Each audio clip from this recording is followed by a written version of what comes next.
Good evening, everybody. Welcome to Dan United. We got stuff to talk about as always, and it's good to have you back in the chat. But first,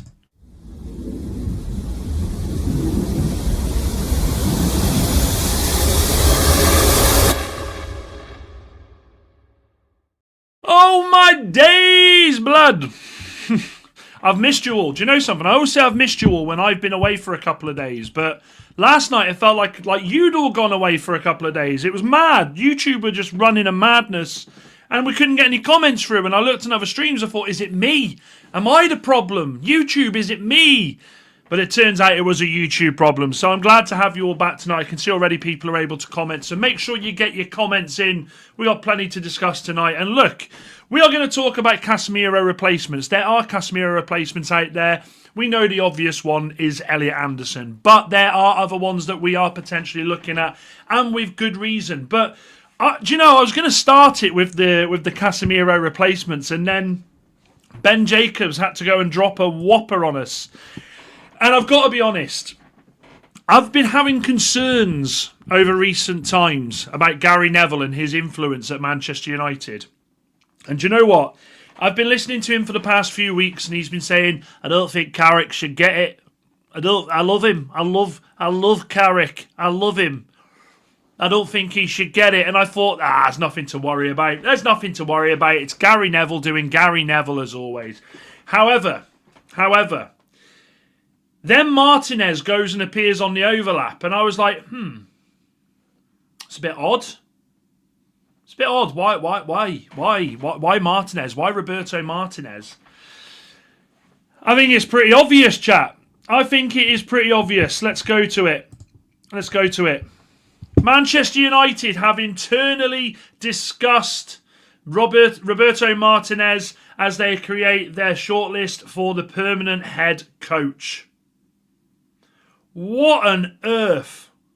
What on earth am I seeing here? Like, I'm telling you something right now. Bring back fucking Amorim. Bring back Amorim. There is no way on this God's green earth that this man should be the manager of Manchester United. And as I say, I was on a high. I was coming on the show tonight to be like, here we go. We got some midfielders to talk about.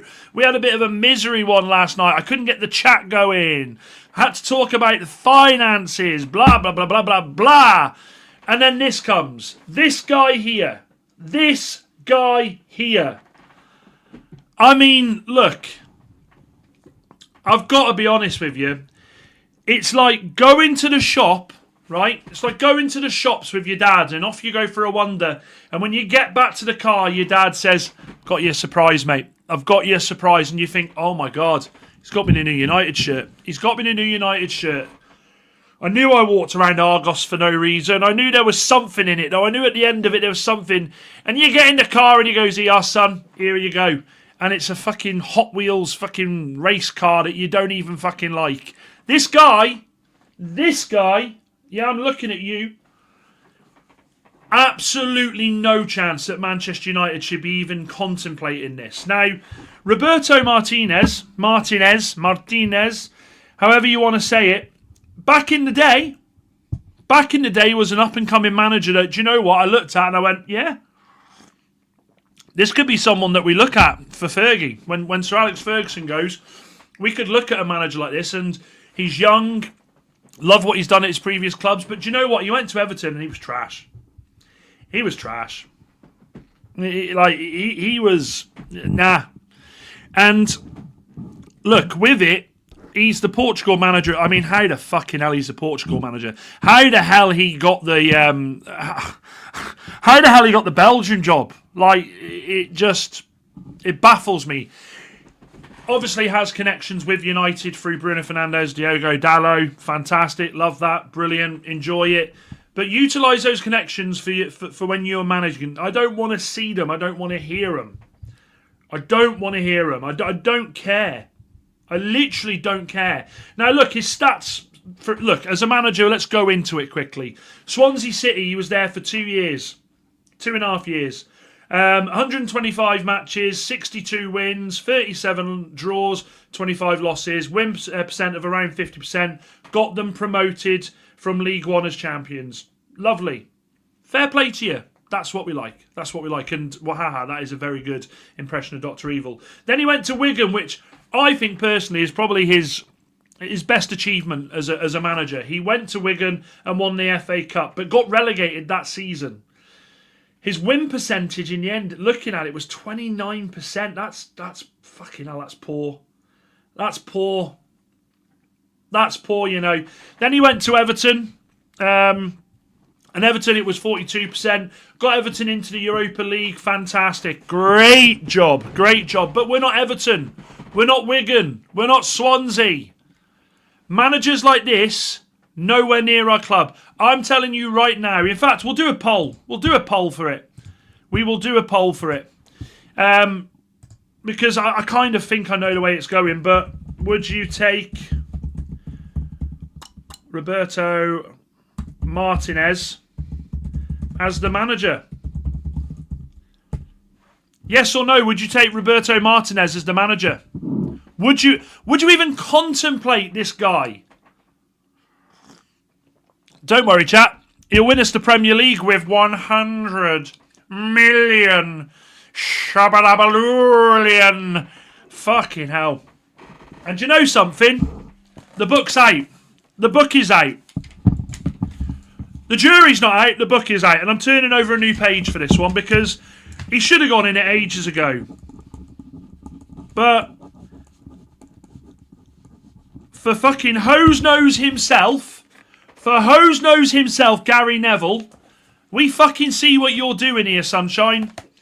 We see you. We see exactly what you're doing. There was no fucking way that wasn't planned, that you went onto the overlap. No way. Who wants to see Roberto Martinez on the overlap? Like, what? We've heard the stories of the FA Cup. So look, I'm flabbergasted by it. 100% of you saying no already. That is enough for me. Let's go through some of the comments. I love having the comments back. Wahaha says, yes, the comments have been fixed. And good evening, everyone. Chappie, hope you're well. It looks Carpy. Got it right. All in on Anderson, please. Absolutely would love him. But we need to think of other ways here. Evening, Dan. Hope you're well tonight. Jamie, I'm fantastic because you're all back in the building. Love it. Wahaha says, oh, God, no. Please, no. No, don't bring Amorim back, but don't want this fraud either. I'm taking Amorim over him. I fucking hate Amorim as well. Evening, Carl. Hope you're well, buddy. Good for Wigan, maybe. He's doing a great Dr. Evil impersonation. Looks like a used car salesman. Fucking manages like one as well. Evening, everyone. Nagalsman. I keep saying his name wrong. Nagalsman for me. Hope you're well, Andy. Good to see you, buddy. Holding the exhaust drum he just pulled out of the car he sold to you. And rather keep... Carrick. Sorry, I didn't say it properly. Mustafa, good to see you, mate. Good to see you. Look... I didn't want to start the show like this. I didn't, because I think we needed a bit of positivity after last night. It wasn't up to me. And fucking hell, someone said yes. Show yourself. Whoever has said yes to taking Martinez, show yourself. Put yourself in the chat. I want to know why. I want to know what you're thinking. I want to know if you're just trolling. If you're just trolling, then fine. I can take that. But I do worry if there's someone in the chat that says, you know what, actually, Roberto Martinez, yeah, why not? Let's look at the major glaring problem here. And we had this with Louis van Gaal, by the way. We would have to wait until the World Cup is over. And yes, he'd probably do the whole, Roberto Martinez has said he's going to straight away come from the World Cup and join up with the... I don't care. I want my manager there during the World Cup, working with the transfer system, working with the coaches, working with the scouts, working with fucking Betty in the kitchen to get the club ready for the Premier League. This can't happen. This can't happen, and nor should it. And nor should it, Mr. Jeff.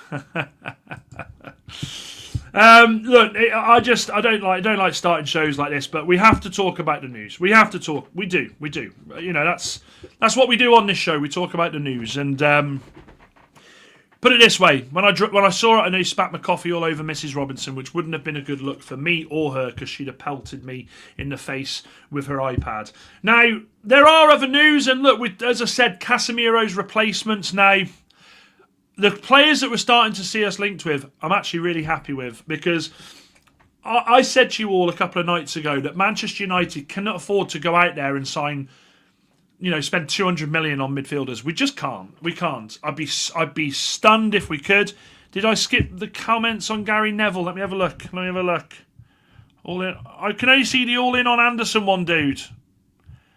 Repost it. It looks carpy. Repost it and I'll read it out, mate. I haven't seen it though. I haven't seen it. Repost it and I'll comment and I'll put a comment on there. Can't believe it's not Scholes in Carrick. We trust, Stretford Ender says. No, agree with that, mate. I love him. Now, Manchester United this summer, we know we need midfielders, and there's an interesting story on Baleba I want to bring in a bit. I find it hilarious. But Manchester United have the opportunity here to take control of other clubs' issues. Now, let me get rid of that fucking fake-ass manager. I don't know if anybody's seen today, but Villa, it has come out. This season will be Villa's third consecutive year in European competitions, meaning they had to adhere to UEFA's football's earnings. Crucially, Villa entered into a settlement agreement with UEFA last summer following a previous breach of that rule, meaning this further huge loss will not be counted towards FER submissions. Villa are instead limited to a 5 million earnings loss in the current season, a target which on its own looks difficult given the club has no Champions League revenues to rely on while still bearing the significant operating costs. Now, the massive thing here is selling high-valued first-team players by June 30, the end of the reporting period, is one way Villa could meet that target. They've posted, apparently, an estimated pre-tax loss of £82 million. And you know something? This is from The Athletic, so this isn't Dave down the pub who's told me, although shout out to Dave, I love you, mate. This is where Manchester United should be looking at players that they can go and sort out there, and one of them is in that shot there. One of them's in the shot. Now, if you're asking me as a football fan, I think the most logic player that Aston Villa will more than likely cash in on is Morgan Rogers. Morgan Rogers' stock is so high, he's going to go to the World Cup. He's gonna get. I think. Look, his value is gonna fly up. It's absolutely gonna fly up. However, bearing that in mind, why are we not having a punt at this guy? It's been reported that Onana is on the list of midfielders that United are tracking, but Villa are unlikely to sell the 24-year-old international, especially if they qualify for Europe next season. I think that changes dramatically if they don't get Champions League football again. And this is where Manchester United, we spoke about our money troubles yesterday, and there are still money troubles. But this is where Manchester United can potentially look at doing something. They've got a bit of a relationship with Villa after the loans of Rashford and Sancho, although why we've got a relationship with Sancho, I'm surprised Villa aren't asking for money back. This is absolutely on United to explore. This is absolutely a deal that Manchester United should be exploring. This guy is a beast, okay? This guy is an absolute diamond in that midfield. When he is fit, I absolutely adore watching him. I think he's got so much to his game, and I think what he also would bring with the loss of Casemiro is set ball issues, danger. I think he brings in something that we're going to miss from Casemiro. Elliot Anderson doesn't strike me as someone that's going to get on the end of crosses like Casemiro and Harry Maguire do, and De Ligt. This guy comes in, I think he could absolutely galvanise the midfield. Now, Anderson, if you read some reports, some say 80 million, some say 100 million, some say 120 million. If this guy's available and Anderson has his heart set on City, and let's be honest, I genuinely feel like City, if they want him, I think they go get him. I think Manchester United can look at players like this as people to bring in, and they absolutely make the team better. Good pedigree. Fantastic pedigree. You watch him play, he brings something different to the midfield. He's got an engine in him. He's strong on the ball. He doesn't mind throwing a tackle in there. Seems like he's a good boy as well. Seems like he's a great boy. So I think Manchester United, in light of all situations in the summer, look at these sort of signings. Look at them, because if Villa are really in the shit with finances, this is where we spoke last night about Van de Ven. If Spurs were to do the unthinkable and get relegated, why would we not go and have at least a look? You know what? It's like walking past the shop and you think, oh, that's a nice laptop. Just pop in and have a look. Might not be able to afford it, but I'll pop in and have a look. Onana's another one. offering him Champions League football. We don't know what the outcome for Villa is here. People talk about Unai Emery. Emery's revolutionised. He's revolutionised Villa. He's turned him into a team that are qualifying for football in Europe constantly. I just wonder with the financial difficulties just how long they have Emery for. United won't get Emery, by the way, so I'm not saying that. But I wonder if Emery looks at a team in Spain and goes, do you know what, I fancy a final crack at a big club. Well, with that, when managers like him go, you have to look at the players that you can then go and see if you can sort something out for. It's going to be a mad season for United in the transfer window. Absolutely. Let's have a quick look at what we said. So, can't believe it. I've gone that one. Hope we get Wharton and Stiller. They're two that we've been linked with Stretford Ender, and it could absolutely happen. The thing I'm getting at here is, do you know something? United have been so typecast with one player that they seem to look at and try and chase, and it always goes on too long. The fact we've got a varied approach here could change things. Gary Neville, the traitor to his country, lefty idiot, took the swear words this time. Took out the swear words. Good lad. Except he's a foot taller and has soul. And belabor, yes or no? I'll go on to that in a second, Andy. I'll start that message, mate. Jamie says, Dan, with the players that we will sell and leaving, how much will we save on wages? Could we put that on Anderson? Yeah, we absolutely could. There is a lot of... Look, the money side of it, I think we're going to find out a lot more about where Manchester United are financially going into the transfer window around April time. Around April, May time is where we will start to hear just how much United have to spend. It will coincide with if we get Champions League football. And I want to talk about the weekend in a bit. I do want to talk about the weekend because there are massive possibilities for Manchester United at the weekend. Massive. And this Villa loss is thanks to Emmy being a dickhead when he got sent off against us and bottled the UCL for him. Oh, you mean Emi Martinez? I was going to say, bloody hell. Emi Martinez took out Rasmus, didn't he? I would have took him from Everton. To be fair, I wanted him from Everton. When we were linked to him, we were linked with this guy, Onana, when he was at Everton. And I looked and I thought, that's a signing. Go out there and do it. Young. I mean, how old is he? I think he's only still like 23, isn't he? Let's have a look. Fucking hell. Fucking dickhead. Hang on a minute. 24. He's 20. So he's 24. 25 this year. Entering the prime of his career. This guy is really good. Yes, Kamara's also good. Yep, I'd take Kamara, but he's injury prone. Ben says, evening all. Please tell me this is a joke. Just joined and seen that poll. Roberto Martinez, really? Questions had to be asked, Ben, and actually you reminded me to take it off there now. 92% of you say no to Roberto Martinez. I think someone was trolling. There's no way that we were looking at him. Surely we can't. Tonali over Belabor says it looks carpy.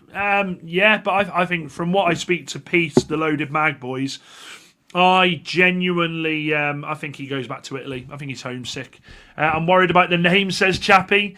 I'd go for Onana and Stiller, says Ben. Ben's thinking like me, the money side of it. Wharton and Anderson still top priorities. If we bottle those, Onana. Oh, he took the words right out of my mouth. Gueye from Villarreal. Rice when he's fed up bottling at Arsenal. Remember seeing a video of media calling him Andre? He gives them a dirty look and says, that's not even my name, bruv. I love that video. He's like, Andre's not even my name, bruv. What I love about that is he goes from like French, or is it about? Yeah, I think he's talking French, and he goes from that straight into Onana is not my name, bro. I fucking love that. Could my old brain take another Onana name that gives me the shivers? Could also add Tonali. It says on the pick. How old is he? Tonali's still young, and we will spend 250 million if we get UCL. Says Stretford Ender. I fucking hope so. Stiller and Tonali, says Andy. Now, Wahaha said it, and I already had it teed up to talk about. And that's this guy here. Over the last couple of days, we've seen more links that Manchester United are closely tracking Senegalese star Papa Gueye. The 27-year-old enhanced his reputation after scoring the winner against Morocco in the AFCON and remains a key figure for Villarreal. Now, I'm going to say that this is a sort of signing Manchester United should be looking at as a squad utilisation. I think a lad like this who could come in and be part of the squad makes all the sense in the world. Now, I'm not going to say that There are people saying this guy had an incredible AFCON. I don't think anybody had a good AFCON. I thought the AFCON was really poor. I thought the referees ruined it. So much to allow free-flowing football. But this lad comes from good stock, and his reputation has been growing recently at Villarreal. He is a very good tactician in that CDM role. If you watch Spanish football, which I do a bit, I've seen this guy, and I've watched him for the last sort of 3 or 4 months, and every time I've watched him, I've gone, oh, I wouldn't mind him being linked with United, and then bang, he goes and gets linked with United. Foot Mercato, they're a French side. They're a French group, and they've got a very, very big following. It's something I think Manchester United, when we're talking about operating within our means, I think go for it. I think absolutely go for it. Remember, United need to build a squad next season. They don't need to build a starting 11. They need to build a squad. And Wahaha, I'm glad you said that, because I saw him do this in pre-season, and at that point I was like, oh, this guy looks decent. Ahmad has fallen off since AFCON. I don't even think he's fallen off, Stretford Ender. I think he's just been found out, because when he come back we were in the midst of playing really well. I think he got. I think he's been found out the last 2 games where it's been quite uncomfortable to watch. I haven't seen the news. Just rate this guy, and just glad it's not Idrissa Gueye. Yeah, and me, absolutely, and me. Another player we'd lose in AFCON, though. I know some African players are very good, but for that reason alone, I'd avoid. When's the next AFCON, chat? When's the next AFCON? Next AFCON is. That's the Women's Cup of Nations. 2028. We got plenty of time, Ben. Don't worry about it. Plenty of time. Yeah, we got plenty of time. Don't worry about that, son. I'm not worried about that now, son. Bench looks shocking. Bench is shocking. We need to build. McCarthy said recently that's the reason we didn't pursue Osherman. Potentially. Well, yeah. And Osherman, yeah, but... Let's also remember that Osherman wanted fucking hundreds of thousands. And yes, Osherman is a world-class striker, but considering, and by the way, actually, if you haven't seen my short that I did today, I lost my head at Goldbridge, man. Yesterday he's telling us that we're skint. Yesterday he's telling the world we're skint and it's all a ruse, and I don't know if we're going to survive if we don't get the Champions League. Today he's saying we should be spending, what was it, 450 grand a week on a player, or 350 grand a week on a player. Fuck me, man. Honestly, he gives me whiplash with his takes on things. Ahmad was trash before the AFCON, good at AFCON, trash after AFCON. Yeah. Anyway, guys, look, what are we thinking about these 2 signings? What are we thinking about these 2 signings? Because, look, the ideal scenario is we go out there and we bring in Elliot Anderson, and then we maybe bring someone as a backup, a young lad as a backup. But United, I think what they're doing here, with us being linked with these players, I think United are realising we need a plan A, B, C, D, E, F, G, H, I, J, K, L, M, N, O, P, Q, R, S, T, U, V, W, X, Y, Z. We need all the plans. We need all the colours in the rainbow. Because we cannot just rely on us being able to go and get one player and think that he's just going to come to us willy-nilly. It doesn't work like that. It absolutely doesn't work like that. Haven't seen it. I've seen Goldbridge and decided I'm not interested. Goldbridge is a tosser. Seen that earlier. That's you not getting an invite like Wolfie onto his channel. Do you know something? I'm gonna use Goldbridge's own analogies back against him. He wouldn't have people like me on there. He wouldn't have people like Saeed. Saeed used to be on there years ago, but he wouldn't have people like that on there. He wouldn't have us, because the simple fact of the matter is we've got our own opinions and we disagree with him. There are things he says that I do agree with. But I watch him when he's on his own. That sounds dodgy. And he says the things, and I see him when he's part of a panel, and it isn't as chesty as he normally is. I would prefer Prem Proven. We've been caught out too much. Absolutely have. I agree. Now then, this is what I wanted to bring up to you today, because it's like they were listening to the show. It's like Brighton were listening to the show. Yeah, I said it. Brighton have been watching Dan United. The CEO's been watching Dan United, and he's gone, oh, fuck, actually. Might need to change our ways here, because this has been dropping today. Manchester United have received major encouragement in their pursuit of Carlos Baleba. Brighton have now have been pointing to suitors towards 115 million they received from Chelsea for Moses Caicedo in 2023. However, insiders now believe a deal agreed closer to an overall package of around 70 million. Funny that, isn't it? Funny that. And do you know something? I sat on this show. Fucking hell did I sit on this show. I remember deadline day, a couple of days before, and I was sat here going, we've only offered 55 million apparently. This is a joke. What the fucking hell were we thinking? You can't go in on a player like Baleba and do that. You've got to spend the money. This guy could be this, he could be that, he could be everything. But do you know what? Again, as a fan, I get it wrong sometimes. This guy's been whacked this season. He's been so bad. So bad. Imagine if we'd have done a bozo and gone and said, yeah, go on, we'll pay the 115 million. We'll pay 120 million. He could have had the season he's having now, and we could have been sat there going, fuck, we're stuck with another player here that we've just paid major, major money for. I honestly feel like if Baleba had signed for Manchester United this summer in the current form that he is in, I'll say it, I think Casemiro would have kept him out the team. I think Casemiro would have kept him out the team. I think he'd have been riding the bench. Now, that's not to say that this guy could go on and still have a fantastic career.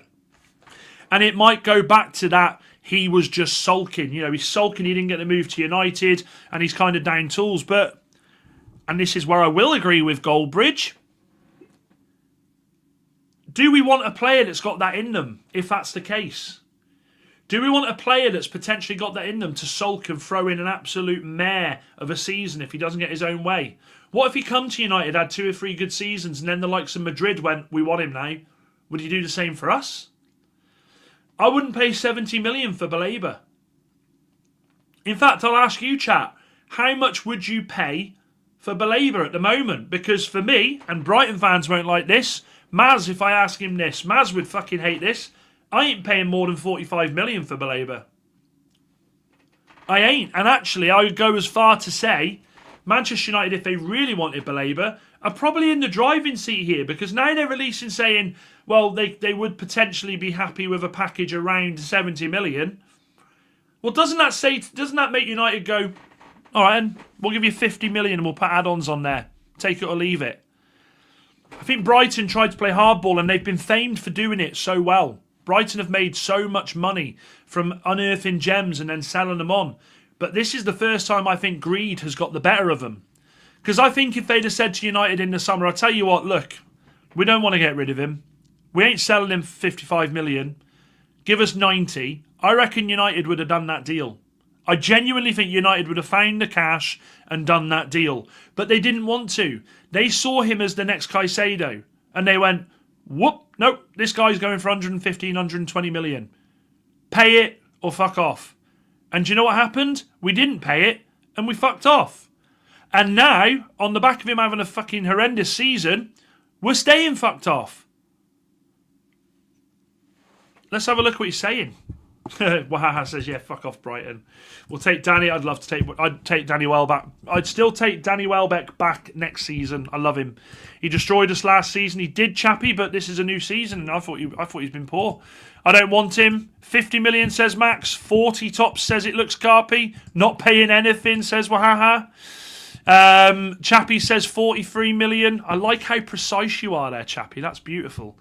Andy says 45 million. Ben says 750 quid. 750 pounds, not millions. He's been shite. It's a collective. And do you know something? If Baleba has done what we suspect he might have done and down tools and it's affecting him, he could have ruined it, because I think Manchester United, if he went on and had a decent season this season, regardless of what Elliot Anderson's been doing for Nottingham Forest, I think United would have gone back in there. I think in the summer they'd have gone back in there with a stupid figure and said, look, we'll pay you 105, 110. And it would have made Brighton a lot of money. But this whole gamble has backfired on both player and club. The CEOs of Brighton, they're too greedy. Far too greedy. And do you know what? Good. Deserved it. Deserved it. Now then, the next thing I want to talk about, and I don't talk about this guy enough. I don't talk about him enough.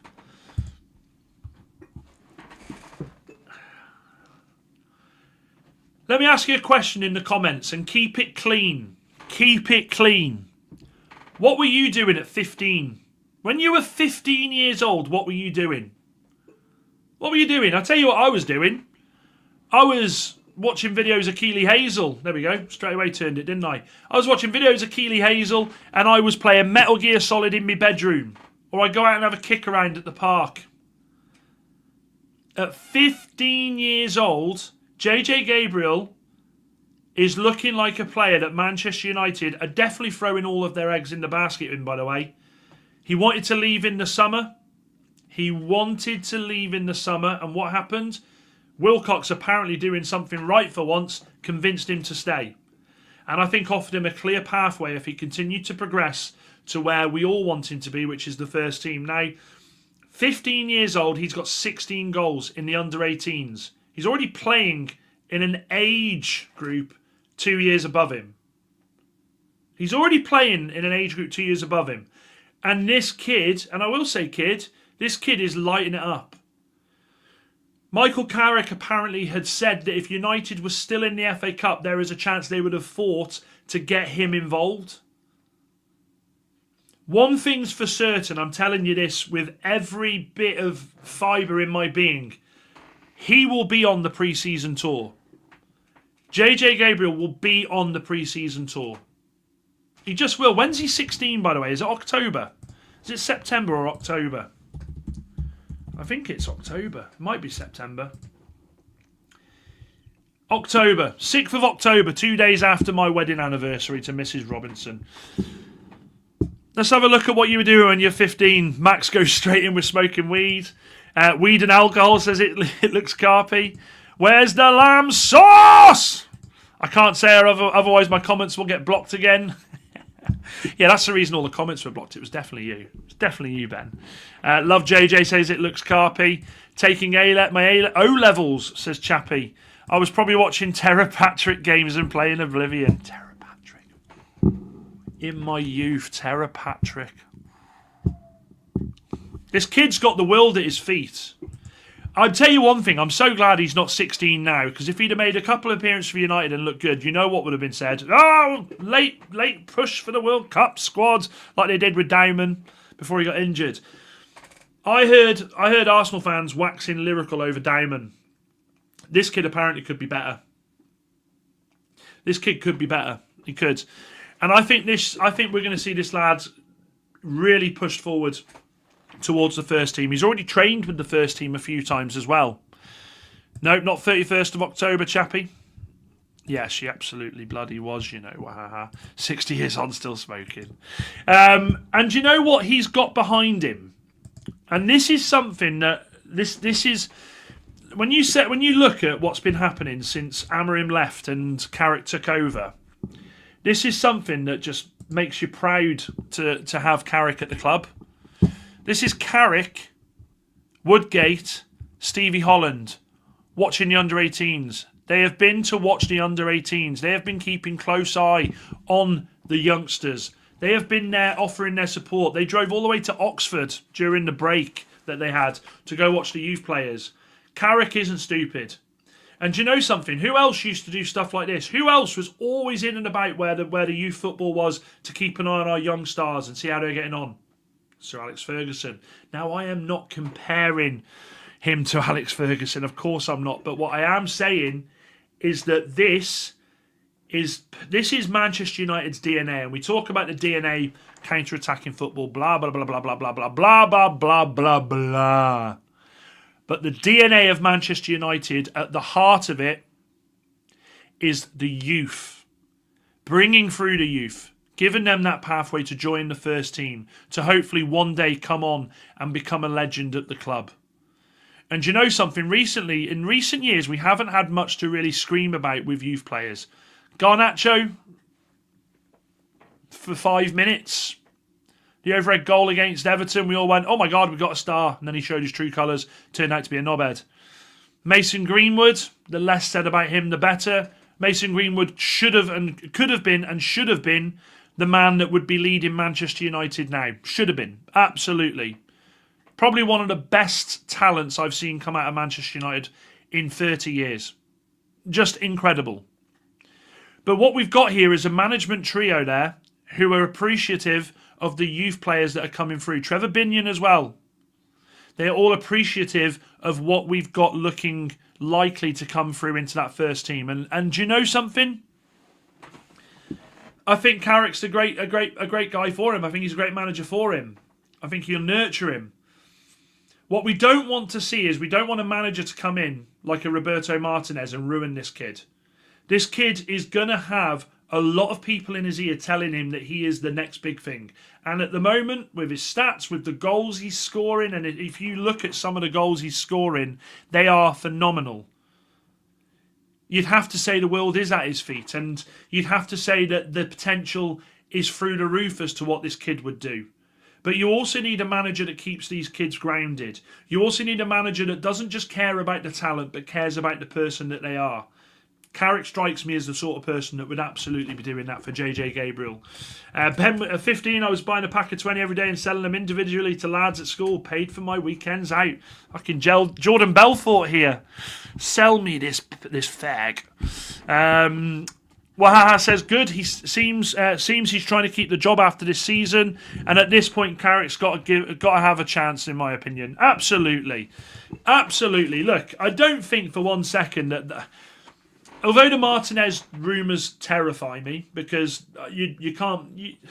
if Gary Neville is as I think he is at this club at the moment, he's aligned himself with the devil incarnate that is Sir Jim.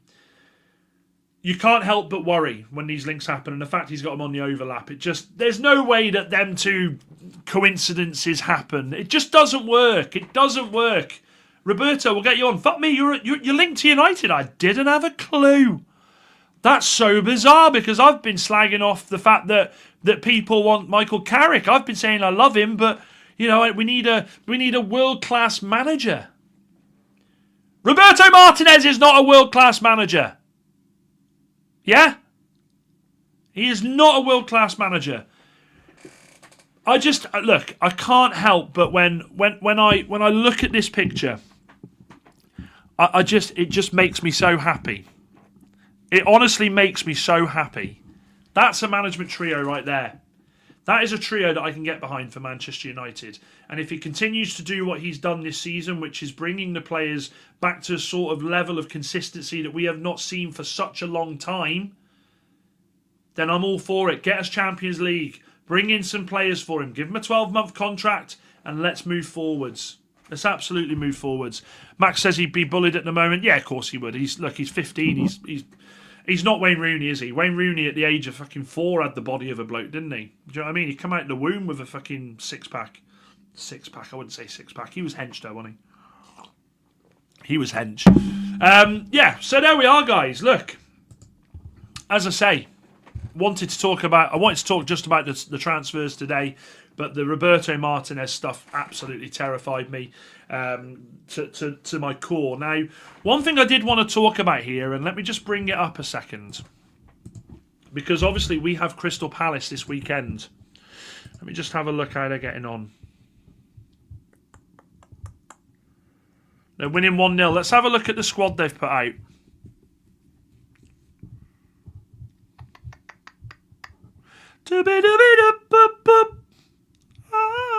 Let me share the screen.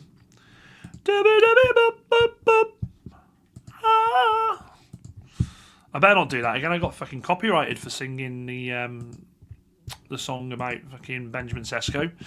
Oh, where's my bloody background? Where's my background? There we go. That's the team. In fact, let me zoom in. You won't be able to see that. What was I funking? Right then, this is the team this is the team that Palace have put out tonight. And you have to say, that's a fucking strong team. They're 1-0 up at the moment. But do you know what the good thing is about this tonight? Manchester United play them in 3 days. Friday, Saturday, Sunday. 2 o'clock. That gives them 2.5 days, really, to recover. Manchester United against Crystal Palace is, by the way, there we go. I don't know. I'm going back to that. I'm getting rid of that. We know that. It is a massive game for Manchester United's season. It is an absolute must-win again. Remember how I said to you all that that Monday was our cup final? Well, guess what? The beautiful thing about a Manchester United team and being a Manchester United fan at the moment is we roll on to our next cup final. And our next cup final is against Crystal Palace at home. Now, Crystal Palace, up until the last time we played them, seem to have had our number for years. They always seem to have pulled results out the bag for us. Against us, sorry. Different now. I'm of the opinion that Palace are looking to go deep in that European competition so they get European football next season. So I think Manchester United have a fantastic chance on Sunday to play what I think will be a much changed Crystal Palace side. Now, if I go to the table, let's bring the table back up. It's been a while since we've seen the table and all its beauty. It's been a while. Oh, fucking hell! That song, by the way, is it Stained? I think it was Stained. Oh, Stained, what a song. What a band. Look at this. Manchester United play Palace on Sunday. Chelsea, straight after that, play Arsenal. Manchester United could potentially go 6 points clear of Chelsea. And now you might ask why I'm not talking about Liverpool. But the reason I'm not talking about Liverpool is simple. We are currently 8 points ahead of Brentford. 3 points ahead of Liverpool. 3 points ahead of Chelsea. If we beat Palace and Arsenal beat Chelsea, then between us and sixth place will be 6 points, which at this stage of the season is absolutely incredible. Absolutely incredible. And I've got to be honest with you. Oh, I don't know, you know. Sounding more like James Blunt. Rhymes with... Hey, hang on a minute. What are we saying on Sunday, chat? What are we saying? We've got the watch along for the Palace game. Do I just stick with? Do we just stay live and we do a watch along for the Arsenal and Chelsea game as well? Do we do that? Do we do a bit of a watch along for the Arsenal and Chelsea game as well? Because I kind of want to know. I got to know. I got to watch that game. With the players Martinez had in that Belgian squad, he should have won something. Belgium, by the way, and I haven't got anything against Belgians. Stenny Le Mans is my... I love him, I adore him. But do you know what used to fuck me off about Belgium? Was they were ranked top in the world.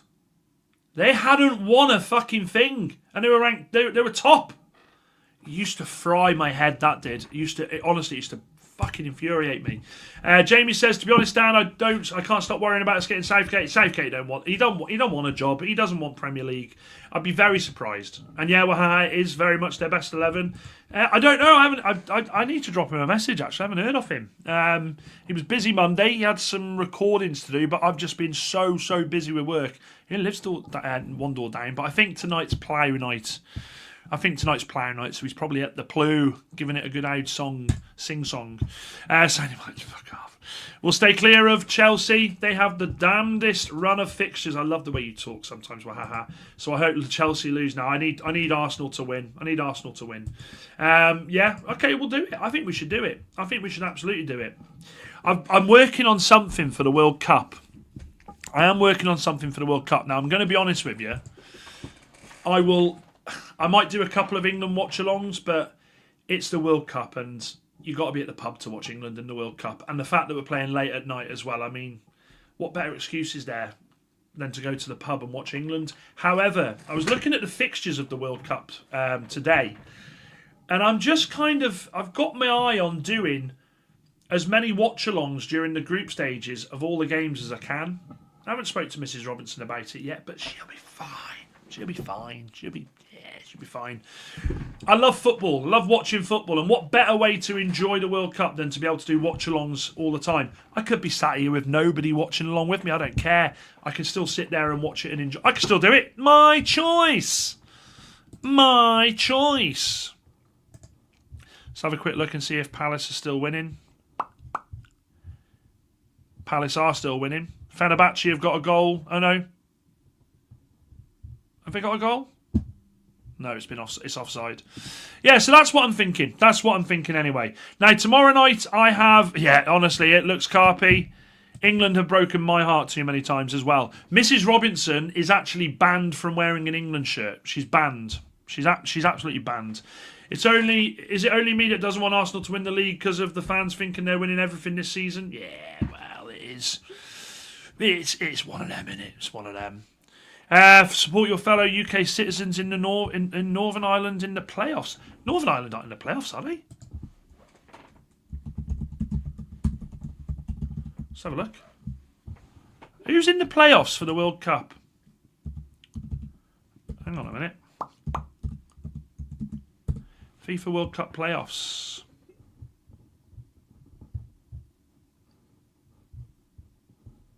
Who has qualified? Here we go.